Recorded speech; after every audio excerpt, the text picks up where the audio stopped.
যে আমার গোলামটি খয়বারের যুদ্ধের দিন একটা চাদর আত্মসাৎ করেছিল, একটা চাদর আত্মসাৎ করার কারণে জাহান্নামের আগুন তার জন্য দাও দাও করে প্রজ্বলিত করা হচ্ছে। ফালাম্মা সামিয়া দালিকান নাস, এই কথা শুনতে দেরি যা রাজুলুন শিরাকিন আও শিরাকাইন ইলান নবী সাল্লাল্লাহু আলাইহি ওয়াসাল্লাম, এক ব্যক্তি একটা জুতার ফিতা অথবা দুটি জুতার ফিতা অথবা একটি সুতা, সুতা বুঝেন, সুতা আপনার কাপড়ের সুতা, আপনার স্ত্রী যে কাঁথা সেলাই করে ওই যে সুতা দিয়ে ওরকম একটা সুতা, এই পরিমাণ সুতা নিয়ে বলছেন আল্লাহর নবী অমুক লোক তো একটা চাদর আত্মসাৎ করার জন্য জাহান্নামে গেল, তা আমি যে কাউকে না বলেই রাষ্ট্রের সম্পদের থেকে একটা সুতা আত্মসাৎ করেছি, একটা সুতা আত্মসাৎ করলে কি জাহান্নামে যাওয়া লাগে? রাসূল সাল্লাল্লাহু আলাইহি ওয়াসাল্লাম বলছেন একটা সুতা আত্মসাৎ করলেও বিচার মাঠে তোমাকে জাহান্নামে যাওয়া লাগবে। তাহলে একটা সুতা আত্মসাৎ করলে যদি জাহান্নামে যাওয়া লাগে, তো বাংলাদেশের নেতা নেত্রীর অবস্থা বিচার মাঠে কি হবে? হ্যাঁ, যারা একটা সুতা আত্মসাৎ করে না, হ্যাঁ 1 কোটি টাকা আত্মসাৎ করে না, সমস্ত ব্যাংকই ডাকাতি করে ফেলে, এদের কি হবে বিচার মাঠে? সাবধান, আপনি যে ক্ষমতায় গিয়ে জোর করে সম্পদ আপনি আত্মসাৎ করে নিচ্ছেন, এই সম্পদ আপনার বিচার মাঠে কাঁধে থাকবে, বিচার মাঠে আপনাকে খনন করতে লাগিয়ে দিবেন। যখন খনন করা হয়ে যাবে অনুরূপ সাতবক জমিন আপনার কাঁধে ঝুলিয়ে দিবেন। আপনাকে বাধ্য করবেন আল্লাহ, এই খনন কর, এই খনন কর, তুই তো এই সম্পত্তি, এই সম্পদ জোর করে দুর্নীতি করে আত্মসাৎ করেছিলি, ক্ষমতায় গিয়ে খুব বাহাদুরি ছিলে, এখন তুই খনন কর। খনন করা যখন হয়ে যাবে তখন এই সম্পদ আপনার কাঁধের উপরে ঝুলিয়ে দিবে। সারা কিয়ামতের মাঠের লোক দেখবে যে ওই অমুক নেতা দুর্নীতিবাজ, জমি নিয়ে ঘুরছে, ওই যে টাকার বস্তা নিয়ে ঘুরছে, ওই যে মসজিদ কমিটির সভাপতি, মাদ্রাসার সভাপতি, এরা যদি কমিটির টাকা মেরে খায় তাহলে এদের কাঁধেও টাকার বস্তা থাকবে। ওই নেতা যদি 1 টন গম খায়, 1 টন সিমেন্ট খায়, রাস্তা করতে গিয়ে ইঞ্জিনিয়ার ও মেরে দিয়েছে গম, ভুট্টা, টিন, সিমেন্ট, সব আর কাঁধে থাকবে, বাঁচার কোনো পথ নেই, এর নাম বিচারের মাঠ। এটাই হচ্ছে জাহিলিয়াত, যেটা জাহিলিয়াত সমাজে আছে। প্রায় হারামখোর, সুদখোরে ভরে গেছে, হারামখোরে ভরে গেছে, দুর্নীতিবাজে ভরে গেছে, এই ব্যভিচার জেনায় ভরে গেছে সমাজটা। সবাই ছেলে মেয়ে, যুবক যুবতী পশু প্রাণীর মতো ব্যভিচারে লিপ্ত আছে, গান বাজনায় লিপ্ত আছে, অথচ সব ইহুদি খ্রিস্টানের কালচার, সব ইহুদি খ্রিস্টানের কালচার মুসলিম হয়ে আজকে চর্চা করছে। বলছিলাম যদি আপনি জাহেলিয়াত চর্চা করেন তাহলে জান্নাতের আশা ছেড়ে দিতে হবে। এই যে দেখেন বাকারা আলে ইমরান যদি আপনার পাঠ করা থাকে তাহলে আপনার শয়তান পরাজিত হবে আর আপনি কি হবেন? বিজয়ী হবেন। শয়তানকে পরাজিত করার মাধ্যম হচ্ছে বাকারা ইমরান কোরআন মাজিদ তেলাওয়াত করা। কোরআন মাজিদ বেশি বেশি পাঠ করতে হবে। এই জন্য যেই বাড়িতে কোরআন মাজিদ পাঠ করা হয় ওই বাড়িতে কে থাকে না? শয়তান। আর যেই বাড়িতে কোরআন মাজিদ তেলাওয়াত করা হয় না কে থাকে? শয়তান। দেখেন যেই বাড়িতে কোরআন মাজিদ তেলাওয়াত হয় না, কোরআন অনুযায়ী আমল হয় না, ওই বাড়িতেই মনে হচ্ছে জাহান্নামের টুকরা। ছেলেতে দ্বন্দ্ব, মেয়েতে দ্বন্দ্ব, স্ত্রীতে দ্বন্দ্ব, স্বামীতে দ্বন্দ্ব, একেবারে মনে হচ্ছে পরিবারটা জাহান্নামের টুকরা। আর যেই পরিবারে কোরআন হাদিস চর্চা হয়, তেলাওয়াত হয়, আমল হয়, মনে হচ্ছে যে জান্নাতের টুকরা। সুবহানাল্লাহ। এই জন্য ওই বাড়িতে শয়তান থাকতে পারে না যেই বাড়িতে কোরআন মাজিদ তেলাওয়াত করা হয়। কোরআন মাজিদ এক বরকতপূর্ণ, মাগফিরাতপূর্ণ, দয়াপূর্ণ কোরআন কিতাব হচ্ছে কোরআন মাজিদ। যেই ব্যক্তিটি নিয়মিত কোরআন মাজিদ পাঠ করে আল্লাহর পক্ষ থেকে ওই ব্যক্তির উপরে ক্ষমা, দয়া, রহমত, শান্তি আরশ থেকে অবতীর্ণ হতে থাকে, শান্তি অবতীর্ণ হতে থাকে কোরআন কারীম পাঠকারীর উপরে। কোরআন মাজিদ তেলাওয়াত করা বড় একটি ইবাদত। কে কোরআন মাজিদ তেলাওয়াত করবে কখন? সবাই ব্যস্ততা দেখাচ্ছে। রাসূল সাল্লাল্লাহু আলাইহি ওয়াসাল্লাম বলছেন আয়াজিজু আহাদুকুম মায়াকরা কুল্লা লাইলাতিন সুলুসাল কোরআন। সাহাবীগণ, তোমাদের কেউ কি অক্ষম নাকি যে এক রাতে 10 পারা কোরআন মাজিদ পড়তে পারো? তোমাদের মধ্যে কি কেউ অক্ষম নাকি যে এক রাতে 10 পারা কোরআন মাজিদ পড়তে পারো? সাহাবীগণ বলছেন কাইফা ইয়াকরা সুলুসাল কোরআন, আল্লাহর নবী কিভাবে প্রতি রাতে 10 পারা কোরআন মাজিদ পড়া যায়? আল্লাহর নবী কিভাবে প্রতি রাতে 10 পারা কোরআন মাজিদ পড়া যায়। রাসূল সাল্লাল্লাহু আলাইহি ওয়াসাল্লাম বলছেন, কুল হুয়াল্লাহু আহাদ তাদিলু সুলুসাল কোরআন। যদি তুমি একবার সূরা ইখলাস পাঠ করতে পারো, আল্লাহ তোমাকে 10 পারা কোরআন মাজিদ খতমের নেকি দিবেন। সুবহানাল্লাহ বলার জন্য হাদিস আমি বলিনি, সুবহানাল্লাহ পরে আমি বলেছি যে সূরা ইখলাস পড়তে হবে। যদি 3 বার পাঠ করা যায় তাহলে কত নেকি? 30 পারা কোরআন মাজিদের নেকি।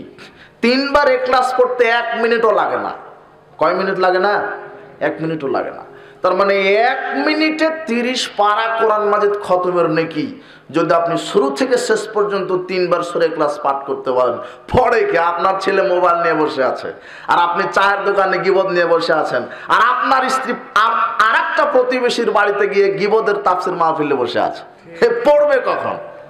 সবাই ব্যস্ত, এত ব্যস্ত যে মনে হচ্ছে যে ও মন্ত্রী মিনিস্টার, অথচ কিছুই না। পড়বে কখন? রাসূল সাল্লাল্লাহু আলাইহি ওয়াসাল্লাম বলছেন, মান ক্বারা কুল হুয়াল্লাহু আহাদ হাত্তা ইয়াখতিমাহা 10 মাররাত। যে ব্যক্তি সূরা ইখলাস শুরু থেকে শেষ পর্যন্ত 10 বার পাঠ করবে, যে ব্যক্তি সূরা ইখলাস শুরু থেকে শেষ পর্যন্ত 10 বার পাঠ করবে, বানাল্লাহু লাহু কসরান ফিল জান্নাহ, আল্লাহ ওই ব্যক্তির জন্য জান্নাতে স্বর্ণ রৌপ্য দ্বারা বিশাল প্রাসাদ নির্মাণ করে দিবেন। 10 বার পাঠ করা লাগবে সূরা ইখলাস। এক লোক বলছে, আল্লাহর নবী ইন্নাহু হাদিস সূরা কুল আল্লাহু আহাদ, আল্লাহর নবী আমি ইখলাসকে ভালোবাসি, আমি সূরা ইখলাসকে ভালোবাসি।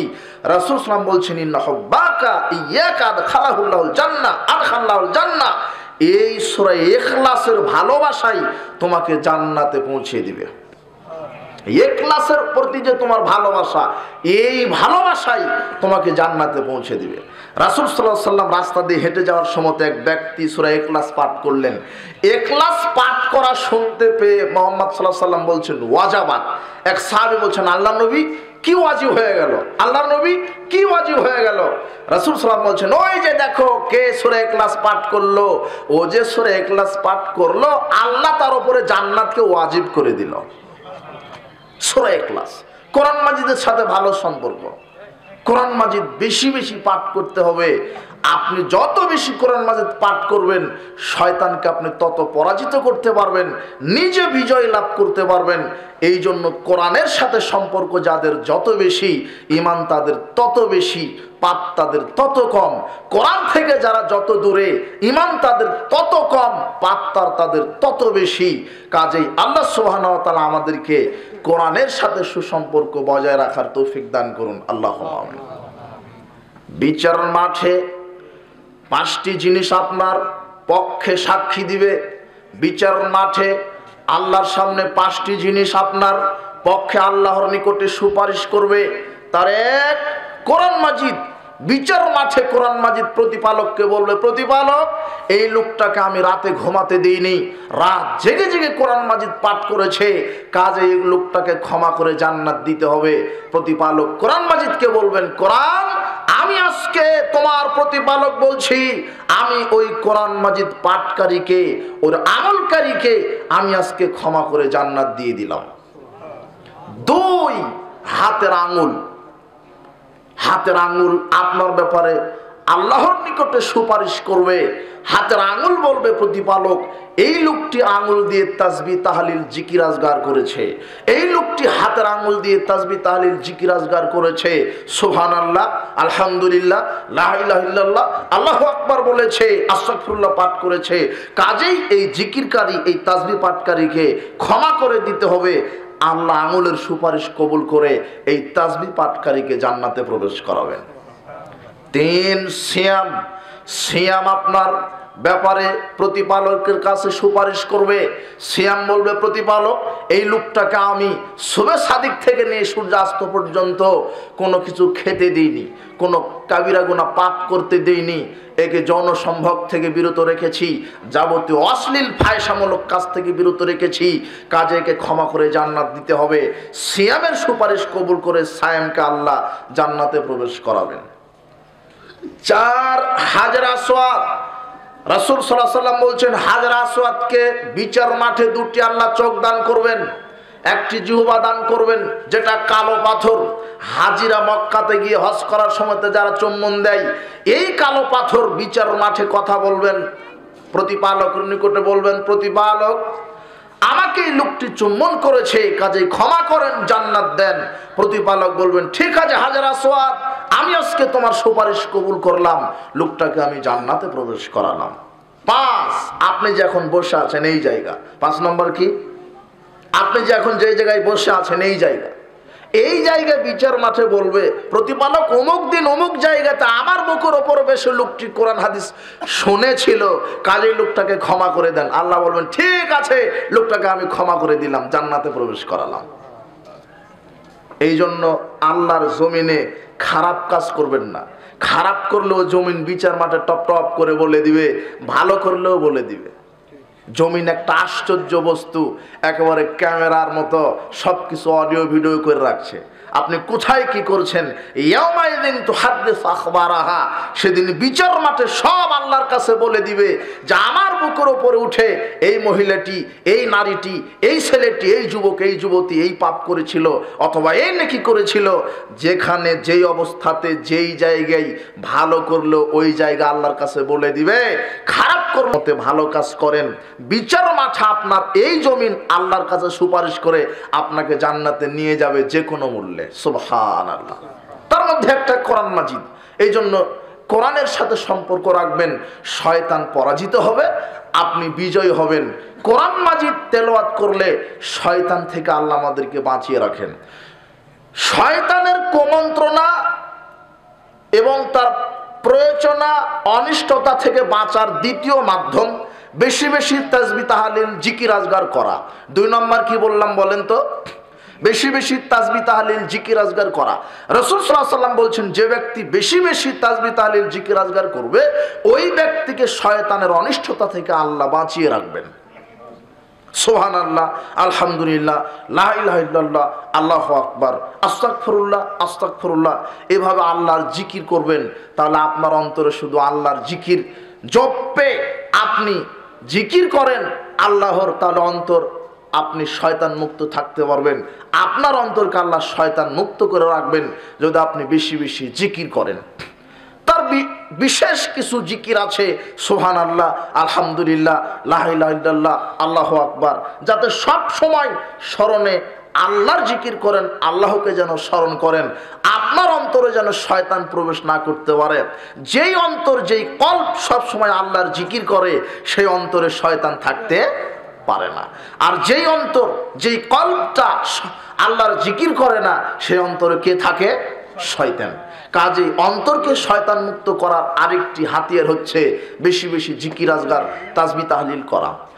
আবু হুরায়রা রাদিয়াল্লাহু আনহু বলেন রাসূল সাল্লাল্লাহু আলাইহি ওয়াসাল্লাম বলেছেন মান ক্বালা লা ইলাহা ইল্লাল্লাহু ওয়াহদাহু লা শারীকা লাহু লাহুল মুলকু ওয়া লাহুল হামদু ওয়া হুয়া আলা কুল্লি শাইইন কাদির ফি ইয়াউমিন মিয়া মাররাত, যে ব্যক্তি এই কালেমা, এই তাসবিহ দৈনিক 100 বার পাঠ করবে, যে ব্যক্তি এই তাসবিহ, এই কালেমা দৈনিক 100 বার পাঠ করবে, কানাত লাহু আদলা আশরি রিকাবিন, আল্লাহ তার আমলনামাতে 10টি গোলাম আজাদ করার নেকি লিখে দিবেন।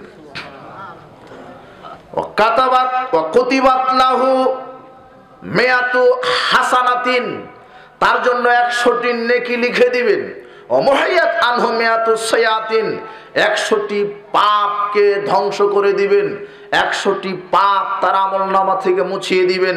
কানাত লাহু হিরজাম মিনাশ শাইতান, আল্লাহ তাকে এই 100 বার এই কালেমা, এই তাসবিহ পাঠ করার কারণে হাত্তা ইউমসি, সন্ধ্যা পর্যন্ত তাকে শয়তানের অনিষ্টতা থেকে বাঁচিয়ে রাখবেন। কোন কালেমা? লা ইলাহা ইল্লাল্লাহু ওয়াহদাহু লা শারীকা লাহু লাহুল মুলকু ওয়া লাহুল হামদু ওয়া হুয়া আলা কুল্লি শাইইন কাদির। যদি 100 বার সকালে পাঠ করেন সন্ধ্যা পর্যন্ত শয়তানের খপ্পর থেকে আল্লাহ আপনাকে হেফাজতে রাখবেন। যদি সন্ধ্যায় পাঠ করেন তাহলে সকাল পর্যন্ত আল্লাহ আপনাকে শয়তানের কুমন্ত্রণা থেকে বাঁচিয়ে দিবেন। শয়তানের কুমন্ত্রণা থেকে বাঁচানোর দ্বিতীয় হাতিয়ার হচ্ছে বেশি বেশি তাসবিহ তাহলিল জিকির আজগার করা। শয়তানের কুমন্ত্রণা, শয়তানের প্ররোচনা, শয়তানের ধোঁকা থেকে বাঁচার তৃতীয় মাধ্যম ভালো ভালো সব কাজে বিসমিল্লাহ পাঠ করা। শয়তানের কুমন্ত্রণা, শয়তানের ধোঁকা, শয়তানের প্ররোচনা থেকে বাঁচার তৃতীয় মাধ্যম বেশি বেশি বিসমিল্লাহ পাঠ করা। যখন আপনি খানা খাবেন তখন আপনাকে বিসমিল্লাহ বলতে হবে। রাসূল সাল্লাল্লাহু আলাইহি ওয়াসাল্লাম বলছেন, ইয়াস্তাহিল্লুত তাম আল্লাহ ইয়াজকুরু ইসমাল্লাহি আলাইহি ইয়াস্তাহিল্লুত তাম ইন্না শাইতান ইয়াস্তাহিল্লুত তাম, নিশ্চয়ই শয়তান ওই খাদ্যকে নিজের জন্য হালাল করে নেয় যেই খাদ্যে বিসমিল্লাহ বলা হয় না। ওই খাদ্য শয়তান নিজের জন্য হালাল করে নেয় যেই খাদ্যে বিসমিল্লাহ বলা হয় না। যখন আপনি খাচ্ছেন কোনো কিছু, খাদ্য হোক, ফল হোক, পানি হোক, যদি বিসমিল্লাহ না বলেন তখন আপনার সাথে শয়তান খায়, আপনার সাথে তখন শয়তান থাকে। আর বিসমিল্লাহ বলে খেলে আর শয়তান খেতে পারে না। যখন আপনি নিজে খাবেন বিসমিল্লাহ বলবেন, যখন আপনি আপনার বাচ্চাকে, শিশুকে খাওয়াবেন তখন আপনাকে বিসমিল্লাহ বলতে হবে। আপনার স্ত্রী যখন তার বাচ্চাকে দুধ পান করাচ্ছে, যতবার এই স্তনে আপনার শিশুর মুখটা লাগিয়ে দিবে ততবার আপনার স্ত্রী বিসমিল্লাহ বলে বাচ্চাকে দুধ পান করাবে। যদি বিসমিল্লাহ না বলে যদি শিশুকে দুধ পান করায় তাহলে শিশুর সাথে শয়তানও দুধ পান করে। এই জন্য বিসমিল্লাহ একটা পাওয়ারফুল দোয়া। বিসমিল্লাহ এত শক্তিশালী দোয়া, রাসূল সাল্লাল্লাহু আলাইহি ওয়াসাল্লাম বলছেন যখন রাত্রে দিনে তোমরা কোনো পান পাত্র, খাবার পাত্র তোমরা খোলা রেখো না, শয়তান বালা মুসিবত, রোগ জীবাণু নাজিল করে। কিছু যদি না থাকে অন্তত একটা খড় পাত্রের উপরে রেখে দিও বিসমিল্লাহ বলে, তাহলে আর খাদ্যে পাত্রে শয়তান প্রবেশ করতে পারবে না। যদি দরজা জানালা নাও থাকে বাড়িতে, বিসমিল্লাহ বলে একটা খড় ঝুলিয়ে রাখবেন। বিসমিল্লাহ বলার কারণে শয়তান ওই ঘরে আর প্রবেশ করতে পারবে না। বিসমিল্লাহর এত পাওয়ার, এত শক্তি। এই জন্য শয়তানের কুমন্ত্রণা থেকে বাঁচার একটি পথ হচ্ছে বিসমিল্লাহ পাঠ করা। বিশেষ করে খাওয়ার সময়তে, ঘুমানোর সময়তে, বিশেষ করে খাওয়ার সময়তে, ঘুমানোর সময়তে। আর কোন সময়তে? পেশাব পায়খানায় যাওয়ার সময়তে। পেশাব পায়খানায় প্রবেশের সময়তে আপনাকে বিসমিল্লাহ পাঠ করা লাগবে। পেশাব পায়খানার প্রবেশের দোয়া কি? আপনি বলেন যে আল্লাহুম্মা ইন্নী আউযু বিকা মিনাল খুবসি ওয়াল খাবায়েস, আল্লাহ তোমার নিকটে আমি অপবিত্রতা এবং শয়তানের অনিষ্টতা থেকে আশ্রয় চাচ্ছি। এটা দোয়া। তবে রাসূল সাল্লাল্লাহু আলাইহি ওয়াসাল্লাম ইবনে মাজাহ 297 নম্বর হাদিসে এই কথাও বলেছেন যে সিত্রু মা বাইনাল জিন্নে ওয়া আওরাতি বানি আদম ইযা দাখালাল খালা ইয়াকুলা বিসমিল্লাহ, জিন এবং আদম সন্তানের মাঝখানের পর্দা হচ্ছে বিসমিল্লাহ বলা। যখন পেশাব পায়খানায় আদম সন্তান প্রবেশ করবে তখন বিসমিল্লাহ বলবে। কেন? এইভাবে দোয়া বলবে, বিসমিল্লাহে আল্লাহুম্মা ইন্নী আউযু বিকা মিনাল খুবসি ওয়াল খাবায়েস। কেন? বিসমিল্লাহ হচ্ছে জিন শয়তান আর আদম সন্তানের মাঝখানের পর্দা। যদি আপনি আল্লাহুম্মা ইন্নী আউযু বিকা মিনাল খুবসি ওয়াল খাবায়েস এই দোয়াটা পড়ে যদি আপনি পেশাব পায়খানায় প্রবেশ করেন তাহলে শয়তান আপনার কোনো ক্ষতি করতে পারবে না, এই কথা ঠিক। তবে শয়তান আপনার লজ্জাস্থান দেখতে পাবে। আর যদি বিসমিল্লাহ শব্দটা আগে লাগিয়ে দেন তাহলে আপনার শয়তান ক্ষতিও করতে পারবে না, লজ্জাস্থানও দেখতে পাবে না। কথা মনে বোঝাতে পারলাম না? আপনি কি বুঝতে পারলেন? মানে বিসমিল্লাহ হচ্ছে জিন আর আদম সন্তানের পর্দা, পোশাক। আমি যদি এখন পোশাক না পরি তাহলে আমি উলঙ্গ, আমার গোপনাঙ্গ আপনি দেখতে পাবেন, কেননা পোশাক নাই। কিন্তু এখন যদি আমি পোশাক পরি আর আপনি দেখতে পাবেন? জি না। ঠিক অনুরূপ ভাবে রাসূল সাল্লাল্লাহু আলাইহি ওয়াসাল্লাম বলছেন যে বিসমিল্লাহ জিন এবং আদম সন্তানের পোশাক, পর্দা। যদি বিসমিল্লাহ না বলে আপনি পেশাব পায়খানায় প্রবেশ করেন, শুধু আল্লাহুম্মা ইন্নী আউযু বিকা মিনাল খুবুসি ওয়াল খাবায়েস এই দোয়া পাঠ করে যদি প্রবেশ করেন, তাহলে শয়তানের অনিষ্টতা থেকে আপনি বেঁচে যাবেন, কিন্তু লজ্জাস্থান শয়তান দেখতে পাবে। আর যদি বিসমিল্লাহ শব্দটা আগে যোগ করে প্রবেশ করেন, এইভাবে বিসমিল্লাহে আল্লাহুম্মা ইন্নী আউযু বিকা মিনাল খুবুসি ওয়াল খাবায়েস, তাহলে শয়তান ক্ষতিও করতে পারবে না, আপনার লজ্জাস্থান দেখতেও পাবে না। তাহলে পেশাব পায়খানায় প্রবেশ করবেন, আল্লাহ বিসমিল্লাহে আল্লাহুম্মা ইন্নী আউযু বিকা মিনাল খুবুসি ওয়াল খাবায়েস, বিসমিল্লাহ শব্দটা আগে লাগিয়ে দিবেন। রাসূল সাল্লাল্লাহু আলাইহি ওয়াসাল্লাম বলছেন, এই পেশাব পায়খানা শয়তান থাকার জায়গা, পেশাব পায়খানায় শয়তান থাকে। পেশাব পায়খানায় যখন তোমরা প্রবেশ করবা, তখন শয়তানের অনিষ্টতা থেকে আল্লাহর নিকটে পানাহা চেয়েও। এই বলে রাসূল সাল্লাল্লাহু আলাইহি ওয়াসাল্লাম জাতিকে এই দোয়াটি শিখিয়ে দিলেন। বলছিলাম, যখন আপনি স্ত্রীর নিকটে যাবেন তখনও বিসমিল্লাহ পাঠ করতে হবে। যখন আপনি স্ত্রীর সাথে মিলন করছেন তখনও বিসমিল্লাহ পাঠ করতে হবে। রাসূল সাল্লাল্লাহু আলাইহি ওয়াসাল্লাম বলছেন, লাউ আন্না হাদাকুম ইযা আতাহালাহু, যখন তোমরা তোমাদের স্ত্রীর নিকটে যেতে চাচ্ছ তখন এই দোয়া পাঠ করে স্ত্রীর সাথে মিলন করো। কি? বিসমিল্লাহে আল্লাহুম্মা জান্নিবনাশ শাইতান ওয়া জান্নিবিশ শাইতানা মা রাযাকতানা। প্রতিপালক, আমি তোমার নামে শুরু করছি, আমাদের স্বামী স্ত্রী মিলনের সাথে যেন আমাদের স্বামী স্ত্রীকে তুমি শয়তানের প্ররোচনা থেকে বাঁচিয়ে দাও। আর এই স্বামী স্ত্রী মিলনের মাধ্যমে যেই সন্তান তুমি দান করবা, এই সন্তানকে শয়তানের ওয়াসওয়াসা থেকে প্ররোচনা থেকে বাঁচিয়ে রাখো। রাসূল সাল্লাল্লাহু আলাইহি ওয়াসাল্লাম বলছেন, যদি কোনো পুরুষ তার স্ত্রীর সাথে মিলন করার সময়তে এই দোয়াটি পাঠ করে, লাম ইয়াদুররাহু, এই মিলনের কারণে যদি তাদের সন্তান আল্লাহ তাদেরকে দান করেন, এই সন্তানকে ইবলিস শয়তান মরা পর্যন্ত আর কোনো ক্ষতি করতে পারবে না। এখন হাত উঠান, কে এই দোয়া জানেন? বারাকাল্লাহু ফিকুম। আলহামদুলিল্লাহ, অনেকেই জানে। যারা জানেন না তারা শিখে নেবেন। নানা নাতনির বয়স হয়ে গেছে, বুঝলেন, এখন এই দোয়া জানে না। 10টা 20টা 15টা ছেলের বাপ এই দোয়া শিখেন। আল্লাহ আমাদেরকে এই দোয়াটি মুখস্থ করার তৌফিক দান করুন, আল্লাহুম্মা আমিন। রাসূল সাল্লাল্লাহু আলাইহি ওয়াসাল্লাম বলছেন যে তোমরা যখন স্ত্রীর নিকটে যাবে তখন এই দোয়াটি পাঠ করবে, বিসমিল্লাহে আল্লাহুম্মা জান্নিবনাশ শাইতান ওয়া জান্নিবিশ শাইতানা মা রাযাকতানা। তাহলে শয়তান আর তোমাদেরকে প্ররোচনায় দিতে পারবে না, প্ররোচনায় ফেলতে পারবে না, কুমন্ত্রণা দিতে পারবে না। বলছিলাম যে সব জায়গাতে ভালো কাজের শুরুতে বিসমিল্লাহ বলবেন। বিসমিল্লাহ পাঠ করা এটা একটি ক্ষমতাশীল পাওয়ারফুল দোয়া, যেই দোয়াতে শুরু করলে ইবলিস শয়তান পরাজিত হবে আর আপনি বিজয় লাভ করবেন। ইবলিস শয়তান আপনার কোনো ক্ষতি করতে পারবে না। বলছিলাম, ইবলিস শয়তানের কুমন্ত্রণা থেকে বাঁচার চতুর্থ মাধ্যম বেশি বেশি আউযু বিল্লাহি মিনাশ শাইতানির রাজিম পাঠ করা। আল্লাহ আমাদের নবী মুহাম্মদ সাল্লাল্লাহু আলাইহি ওয়াসাল্লামকে বলছেন, ফাইযা ক্বরাতাল কোরআন ফাস্তাইয বিল্লাহি মিনাশ শাইতানির রাজিম, যখন তুমি কোরআন মাজিদ পাঠ করতে যাবে তখন তুমি আউযু বিল্লাহি মিনাশ শাইতানির রাজিম বলে কোরআন মাজিদ পাঠ করো। এখানে আউযু বিল্লাহি মিনাশ শাইতানির রাজিম এটা কোরআন মাজিদ পাঠ করার শুরুতে পাঠ করা ওয়াজিব।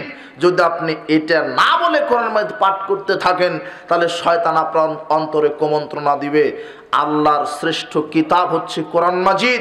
কোরআন মাজিদ তেলাওয়াত করার সময়তে শয়তান যত না প্ররোচনা দেয়, অন্য কোনো কারণে প্ররোচনা দেয় না। আপনাকে সব সময় চাই যে কোরআন থেকে দূরে রাখতে। তাই তো আল্লাহ সুবহানাহু ওয়া তাআলা জাতিকে শিখিয়ে দিলেন, তার বান্দাকে শিখিয়ে দিলেন, তার নবীকে শিখিয়ে দিলেন, রাসূল সাল্লাল্লাহু আলাইহি সাল্লামকে শিখিয়ে দিলেন, যখন তুমি কোরআন মাজিদ পাঠ করতে চাচ্ছ তখন বলতে হবে কি? আউযু বিল্লাহি মিনাশ শাইতানির রাজিম। যখন আপনি শুরু থেকে পড়তে চাচ্ছেন প্রথমে আউযু বিল্লাহ, তারপরে বিসমিল্লাহ। আর যখন কোরআনের মাঝখান থেকে পড়তে চাচ্ছেন তখন আপনাকে বলতে হবে শুধু আউযু বিল্লাহি মিনাশ শাইতানির রাজিম। কোন সূরার মাঝখান থেকে আউযু বিল্লাহ পাঠ করতেই হবে, এটা ওয়াজিব। বেশি বেশি আউযু বিল্লাহ পাঠ করলে শয়তান থেকে আল্লাহ আপনাকে হেফাজতে রাখবেন। যখন আপনার রাগ চলে আসে খুব, যারা বেশি রাগী লোক, রাগান্বিত হন অল্প কথাতেই, শয়তানের পক্ষ থেকে রাগ চলে আসে, তখন আপনাকে বলতে হবে আউযু বিল্লাহি মিনাশ শাইতানির রাজিম। বলার সাথে সাথে আপনার রাগ মিটে যাবে। এটা বলেন, এটা আমল করেন। কেননা রাগ কার পক্ষ থেকে আসে? শয়তানের পক্ষ থেকে। বলছিলাম শয়তানের অনিষ্টতা, কুমন্ত্রণা থেকে বাঁচার উপায়, পথ ও পদ্ধতি। রাসূল সাল্লাল্লাহু আলাইহি ওয়াসাল্লাম বলছেন, কুল হুয়াল্লাহু আহাদ, সূরা ইখলাস তো পাঠ করবা। আল মুআব্বিযাতাইন, দুটি আশ্রয় প্রার্থনাকারী সূরা আছে, দুটি আশ্রয় প্রার্থনাকারী সূরা আছে। কি? কুল আউযু বিরাব্বিল ফালাক, কুল আউযু বিরাব্বিন নাস। ফালাক আর নাস, এই দুটি সূরার মাধ্যমে শয়তানের অনিষ্টতা থেকে আল্লাহর নিকট আশ্রয় প্রার্থনা করো। দুটি সূরার মাধ্যমে শয়তানের অনিষ্টতা থেকে আল্লাহর নিকটে প্রার্থনা করো। ইখলাস ফালাক পাঠ করলেই দেখবেন কুল আউযু বিরাব্বিন নাস, মালিকিন নাস, ইলাহিন নাস, মিন শাররিল ওয়াসওয়াসিল খান্নাস। প্রতিপালক, আমি তোমার নিকটে আশ্রয় চাচ্ছি, তুমি মানুষের প্রতিপালক, তোমার নিকটে আমি আশ্রয় চাচ্ছি শয়তানের ওয়াসওয়াসা থেকে, মিনাল জিন্নাতি ওয়ান নাস, জিন শয়তান থেকে, মানুষ শয়তান থেকে। এই যে দুটি সূরা বেশি বেশি পাঠ করবেন। তবে রাসূল সাল্লাল্লাহু আলাইহি ওয়াসাল্লাম বলছেন কুল হুয়াল্লাহু আহাদ ওয়াল মুআব্বিযাতাইন, যদি ইখলাস ফালাক নাস হাইনা তুমসি ওয়া হাইনা তুসবি সালাসা মাররাত, তোমরা সকালে 3 বার করে পাঠ করবে আর সন্ধ্যায় 3 বার করে পাঠ করবে। ফজরের সালাতের পরে ইখলাস ফালাক নাস 3 বার করে পাঠ করবে, আর মাগরিবের সালাতের পরে ইখলাস ফালাক নাস 3 বার করে পাঠ করবে। যদি এই সূরা 3টি 3 বার করে সকাল সন্ধ্যা পাঠ করা থাকে, তাকফিকা মিন কুল্লি শাই, তাহলে এই 3টি সূরার মাধ্যমে আল্লাহ তোমাদেরকে যে কোনো বালা মুসিবত থেকে বাঁচিয়ে দিবেন, যে কোনো বালা মুসিবত থেকে। এটা আমল করতে হবে আমাদের। তার মধ্যে ইখলাস ফালাক নাস, তার মধ্যে আছে দুটি সূরা আশ্রয় প্রার্থনাকারী সূরা। তৃতীয় কোনো সূরা এরকম নেই। আল্লাহর নিকটে শয়তান থেকে আশ্রয় প্রার্থনা করার শ্রেষ্ঠ দুটি সূরা হচ্ছে ফালাক আর নাস। এই দুটি সূরার মাধ্যমে যেভাবে আল্লাহর কাছে শয়তানের কুমন্ত্রণা থেকে আশ্রয় প্রার্থনা করা হয়, অন্য কোনো সূরা দিয়ে এইভাবে আশ্রয় প্রার্থনা করা হয় না। কাজেই সকাল সন্ধ্যা আমরা ইখলাস ফালাক নাস, বিশেষ করে এই 3টি সূরা আমরা 3 বার করে পাঠ করব। তাহলে শয়তানের কুমন্ত্রণা থেকে আল্লাহ আমাদেরকে বাঁচিয়ে দিবেন। আল্লাহ তুমি আমল করার তৌফিক দান করো, আল্লাহুম্মা আমিন। বলছিলাম শয়তানের কুমন্ত্রণা প্রয়োজনা থেকে বাঁচার উপায়।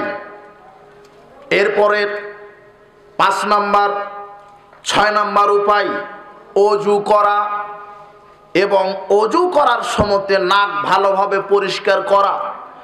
মানুষ যখন অপবিত্র থাকে, শয়তান তখন তার পাশে থাকে আর খারাপ কাজ করতে নির্দেশ দেয়।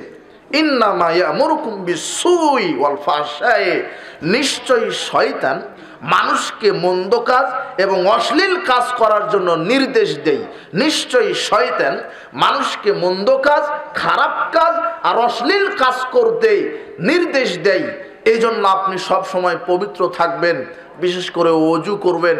গোসল ফরজ হলে গোসল করবেন, ওযু করবেন। যখন আপনি পবিত্র থাকবেন, শয়তান আপনাকে খারাপ কাজ করতে আর প্ররোচনা দিবে না। আর যখন আপনি অপবিত্র থাকবেন, তখন তো আপনি এমনিতেই অপবিত্র, তখন অপবিত্র খারাপ কাজে শয়তান আপনাকে উদ্বুদ্ধ করবে। এই জন্য ওযু বেশি বেশি করবেন। ওযু করলে শয়তান পাশে থাকে না, পবিত্র থাকলে শয়তান পাশে থাকে না। আর বিশেষ করে ওযু করার সময়তে নাক ভালোভাবে পরিষ্কার করবেন। ওযু করার সময়তে নাক ভালোভাবে পরিষ্কার করবেন।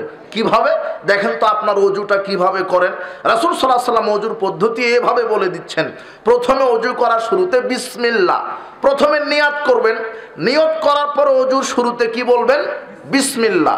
রাসূল সাল্লাল্লাহু আলাইহি ওয়াসাল্লাম বলছেন লা উযু লিমান লাম ইয়াজকুর ইসমাল্লাহি আলাইহি, ওই ব্যক্তির ওযু হয় না যে ব্যক্তি ওযুর শুরুতে বিসমিল্লাহ পাঠ করে না। বিসমিল্লাহ বলে ওযু শুরু করবেন। কিভাবে? ডান হাতে পানি নিয়ে 2 হাত কবজি পর্যন্ত ভালোভাবে ধৌত করবেন, আঙুলগুলি ভালোভাবে খেলাল করবেন। যদি আংটি থাকে আংটির ভিতরে পানি পৌঁছে দিবেন। এরপরে ডান হাতে পানি নিয়ে অর্ধেক মুখে অর্ধেক নাকে একই সাথে। রাসূল সাল্লাল্লাহু আলাইহি ওয়াসাল্লাম এভাবে ওযু শিখিয়েছেন, ওযু করেছেন। ডান হাতে পানি নিয়ে অর্ধেক মুখে দিবেন, অর্ধেক নাকে দিবেন, নাক ভালোভাবে পরিষ্কার করবেন। রাসূল সাল্লাল্লাহু আলাইহি ওয়াসাল্লাম বলছেন তোমরা যখন ঘুমিয়ে থাকো রাতে দিনে, তখন শয়তান তোমাদের নাকের ভিতরে ঢুকে ঘুমিয়ে থাকে। শয়তান আমাদের নাকের ভিতরে কি করে থাকে? ঘুমিয়ে থাকে। তো তো কাজেই যখন আপনি অজু মুখে নাক মুখ ভালোভাবে পরিষ্কার করবেন, মুখে অর্ধেক নাকে অর্ধেক দিয়ে নাক ভালোভাবে ঝাড়বেন, পরিষ্কার করবেন, এরপরে আবার ডান হাতে পানি নিয়ে ভালোভাবে সমস্ত মুখমণ্ডল ধৌত করবেন, কপালের গোড়া থেকে কানের লতি সহ থুতনির নিচ পর্যন্ত ভালোভাবে ধৌত করবেন। যাদের দাড়ি আছে দাড়িগুলি ভালোভাবে খেলাল করবেন। এরপরে আলাদা এক চুল্লি পানি নিয়ে থুতনির নিচে দিবেন। তারপরে ডান হাতের কবজি পর্যন্ত ভালোভাবে ধৌত করবেন। তারপরে বাম হাতের কবজি পর্যন্ত ভালোভাবে ধৌত করবেন। এরপরে দুই হাতের আঙুল ভিজিয়ে মাথা মাসা করবেন, সামনে থেকে পিছন, পিছন থেকে সামনে। একই সঙ্গে তর্জনী আঙুল দিয়ে কানের ভিতরের অংশ, বৃদ্ধাঙ্গুলি দিয়ে কানের বাহিরের অংশ। ঘাড় মাসা করা ঠিক নয়, ঘাড় মাসা করা বিদআত, ঘাড় মাসা করতে হবে না। এইভাবে মাথা মাসা, শুধু সামনের অগ্রভাগ মাসা করলে অজু হবে না, পুরো মাথা মাসা করতে হবে, সামনের থেকে পিছন, পিছন থেকে সামনে।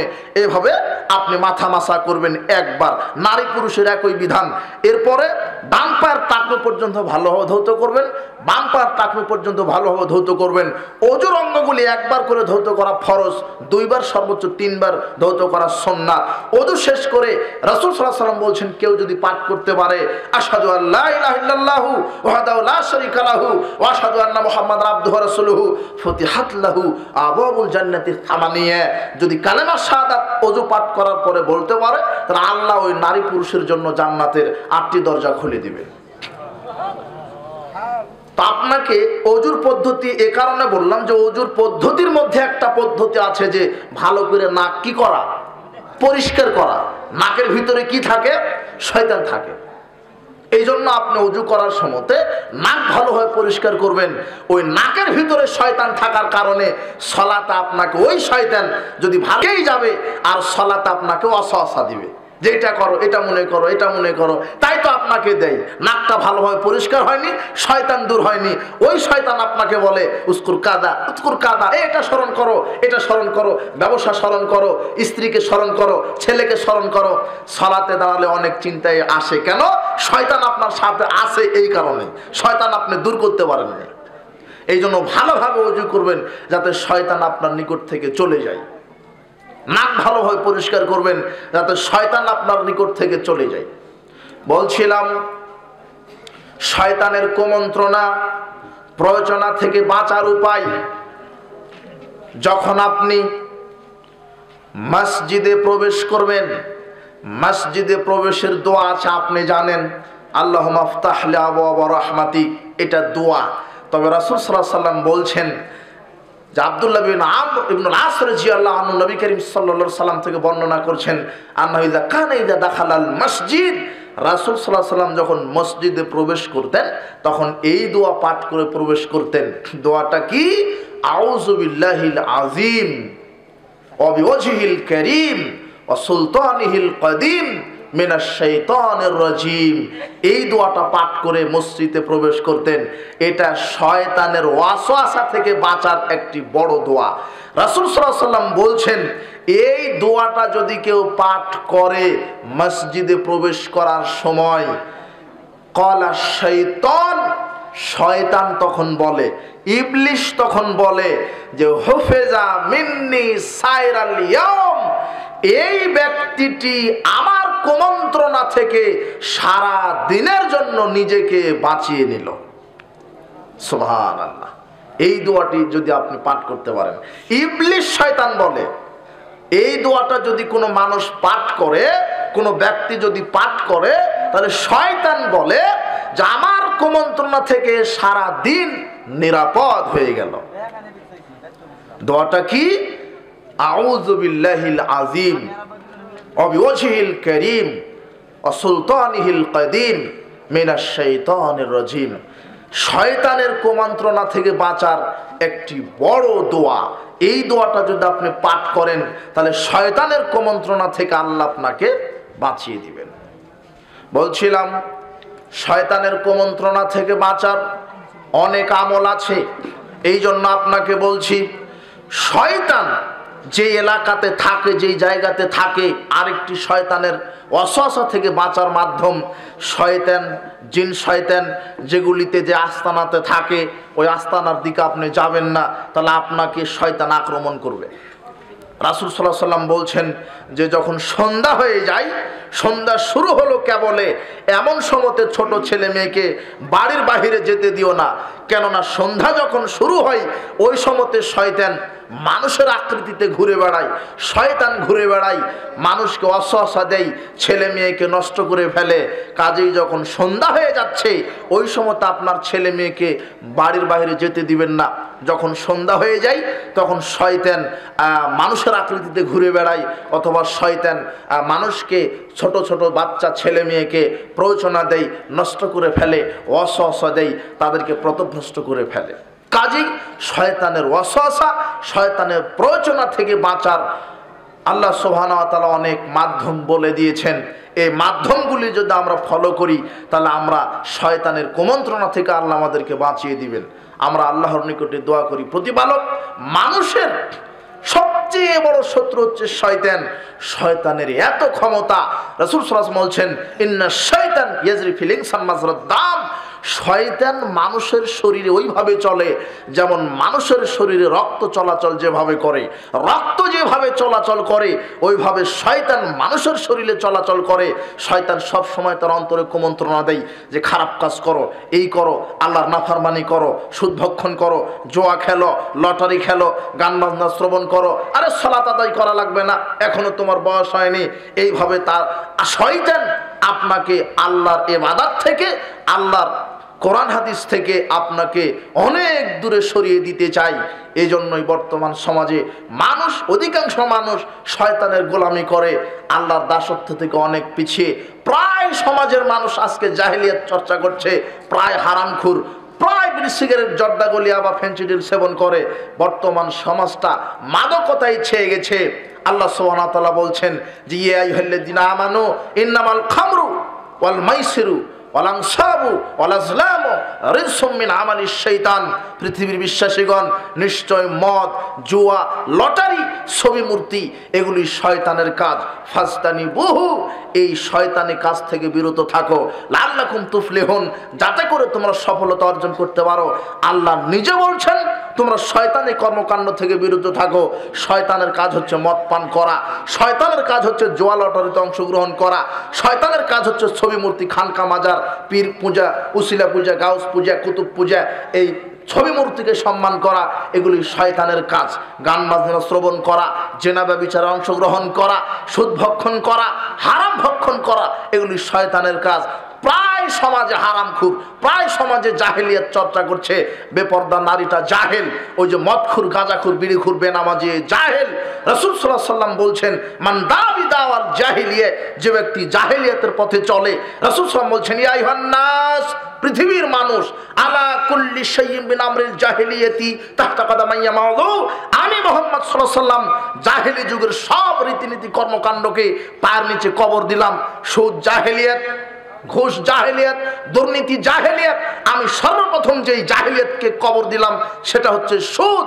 আমি গান বাজনা, এগুলি জাহেলিয়াত, ছবি মূর্তি, মূর্তি পূজা জাহেলিয়াত, খানকা মাজার, ওলিয়া উলিয়া, গাউস কুতুব জাহেলিয়াত, সুদ ঘুষ দুর্নীতি এগুলি জাহেলিয়াত, গান বাজনা জাহেলিয়াত, বেপর্দা চলা জাহেলিয়াত। আমি মুহাম্মদ সাল্লাল্লাহু আলাইহি ওয়াসাল্লাম জাহেলিয়াতকে কবর দিলাম। মান দাবি দাওয়াল জাহেলিয়া, যে ব্যক্তি জাহেলি পথে চলবে, বেপর্দায় চলবে, সুদ ঘুষ দুর্নীতি চলবে, মদ পান করবে, মূর্তি পূজা করবে, গান বাজনা শ্রবণ করবে, মানুষের জায়গা জমি ক্ষমতা আত্মসাৎ করবে, এ জাহেল ফামিন জুসাই জাহান্নাম, এ মরলে আল্লাহকে জাহান্নামের খড়ি করবেন। সাহাবীগণ বলছেন আল্লাহর নবী ওয়াইন সামা সাল্লাহ, যদি এই লোকটি সালাত আদায় করে, সিয়াম পালন করে, তবুও কি জাহান্নামে যাবে? রাসূল সাল্লাল্লাহু আলাইহি ওয়াসাল্লাম বলছেন ইন সামা সাল্লাহ জামানা মুসলিম। আর সালাত সিয়াম বহুদূরের কথা, যদি নিজেকে পাক্কা মুসলিমও দাবি করে আর যদি জাহেলিয়াত চর্চা করে তাহলে আল্লাহ তাকে জাহান্নামে দিবেন। কত ঘুষখোর, সুদখোর, হারামখোর সালাতও আদায় করে, আবার সুদের ব্যবসাও করে। কত নেতা বক্তব্য দেওয়ার সময় ভালোই দেয়, খুব ভালো বক্তব্য দিচ্ছে, এই করা যাবে না, আল্লাহর গোলামি করা লাগবে। আপনি চোর দেখবেন, চোর, চোর কাকে বলে বিশ্বাস করেন? আপনার গ্রামে যে লোকটা টিউবওয়েল চুরি করলো কিন্তু চোর নয়, চোর হলে ও ছোট চোর, ও পেটের দায়ে টিউবওয়েলটা চুরি করেছে। আপনার গোয়াল ঘর থেকে যে গাভীটা চুরি করলো ও চোর নয়, ও পেটের দায়ে চুরি করেছে। বড় বড় চোর দেখবেন, দাগা দাগা দুর্নীতিবাজ দেখবেন, তাহলে সেক্রেটারিয়েটে, সচিবালয়ে তাকাতে হবে, দেখবেন যে দাগা দাগা দুর্নীতিবাজ সেখানে বসে আছে। ইনকাম ট্যাক্স অফিসে দেখেন, ভূমি অফিসে দেখেন, কর অফিসে দেখেন, আপনার পাসপোর্ট অফিসে দেখেন, দাগা দাগা দুর্নীতিবাজ সেখানে বসে আছে। নৈতিকতার নামে, নেতৃত্বের নামে এই নেতারা, এক শ্রেণীর পথভ্রষ্ট নেতারা এই কলমের খোঁচা দিয়ে দেশের কোটি কোটি টাকা দুর্নীতি করে দেশটাকে পঙ্গু করে দিচ্ছে। এরাই হচ্ছে বড় চোর, এরা হচ্ছে বড় দুর্নীতিবাজ। চোর দেখতে গেলে এই দিকে দেখা লাগবে, যারা কলমের খোঁচা দিয়ে কোটি কোটি টাকা দুর্নীতি করছে। এরা 20 বার হজও করে, 70 বার উমরাও করে, অথচ এদের ভিতরে কি নাই? ঈমান নাই। হারামখোরদের সালাত সিয়াম ইবাদত কবুল হবে? জি না। এটাই জাহিলিয়াত, দুর্নীতি, জাহিলিয়াত। রাসূল সাল্লাল্লাহু আলাইহি ওয়াসাল্লামের নিকটে এক লোক এসে বলছেন, রাসূল সাল্লাল্লাহু আলাইহি ওয়াসাল্লামের এক গোলাম ছিল, নাম হচ্ছে মিদাম। হঠাৎ করে একটা তীর এসে মেদামটি মারা গেল। ফাকালান নাস সানিয়াল্লাহুল জান্নাহ। লোকেরা বলছে যে বাহ, রাসূলের গোলাম, লোকটি তো জান্নাতে চলে গেল। রাসূল সাল্লাল্লাহু বলছেন, কাল্লা, কখনো নয়। ওয়াল্লাযী নাফসি বিয়াদিহি, আমি সেই সত্তার কসম করে বলছি যেই সত্তার হাতে আমার আত্মা রয়েছে। ইন্না শামলাতাল্লাতী আখাযা ইয়াওমা খায়বারা মিনাল মাগানিম লাম তুসবিহাল মাকাসিম।